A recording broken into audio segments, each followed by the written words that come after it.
it's just the truth.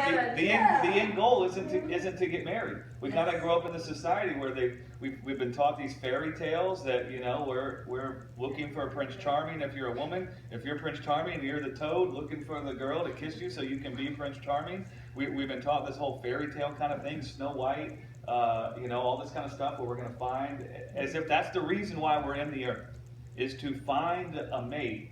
And then we can find that mate and then be complete and then be whole and then be happy and then we'll be as we ought to be. And that's just a lie from the pit of hell. That never come from God. That's not God's intent. He doesn't intend that everybody who's born in this world is going to go get married. That's not the end goal for anybody's life. The end goal that God has for everybody's life is that they can see how great His love is for them and that He doesn't want them to die.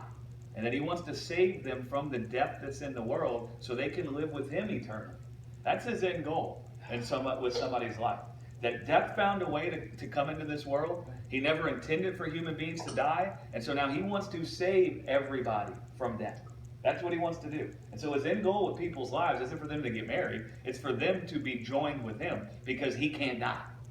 Right? He's eternal. He's immortal. So if He wants to keep human beings who find death reigning over them from dying, He's got to find a way to get them to be joined to Him. Or for Him to join to them.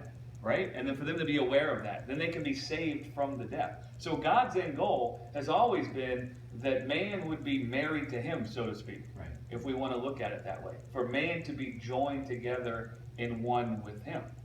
You know, and if you're thinking, well, man, is that in the Bible? You can go read 1 Corinthians 7. Paul talked about this. The Corinthians sent him a letter asking him, in light of the gospel, what do we do with marriage? What do we do with sex? What do we do with all these things? Da, da, da, da, da. And so Paul commented about being married. And he said, if you're married, don't seek to get loosed. And he said, if you're not married, don't seek to get married. And so what was he saying? He was saying, whatever state you find yourself in, therewith be content. Don't think that either being married or not being married is now going to be the source of contentment. That's not the source of contentment, is what he says. You're not going to find contentment in being married or not being married. It's just what's in your heart, right? And not everybody wants to be married. Paul didn't want to be married. Yeah. And Paul even said he thought it was better to not be married. He actually said it's better to not be married. He said, however, if you find your loins burning, if you find your loins burning all the time and you can't help yourself, then maybe get married. Maybe get married to save yourself some pain and suffering all your life. Right? And that's kind of how he said it. But he actually said he thought it was better for a person that could walk through the earth and not be married. Because they would have more time, more energy, so to speak, to just fellowship with God. And just be with God and then what they're doing with God in the earth. Right? But if you're married with somebody, he says you're going to be worried about your spouse. The wife is going to be worried about the husband. The husband's going to be worried about the wife. That's time taken away from you and God. And so Paul didn't want to be married. He didn't think there was any extra value to being married unless your loins burned. But there was no greater blessedness to be married than there was to not be married. Wow. It's not like if you don't get married, you only have access to 90% of the fruit of the Spirit. And then if you get married, you have access to 100%. No.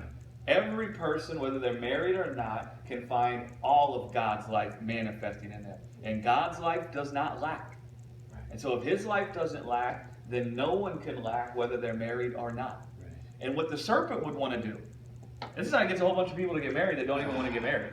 And this is how he gets a whole bunch of divorce to happen. What the serpent would want to do is come and convince you if you're not married that you lack. Yeah. He would want you to think that you're not complete, but if you find someone that can be your Prince Charming or your princess, then you'll be whole. See, then what happens is you start lusting after a spouse, right? You're no more living by your heart, you're living by the lust of the flesh, which means I'll attain to happiness in life by getting married. Instead of, I already have happiness in life in God, and in light of all that I have in God, man, I'd like to share my life with someone. Okay? Two problems with that.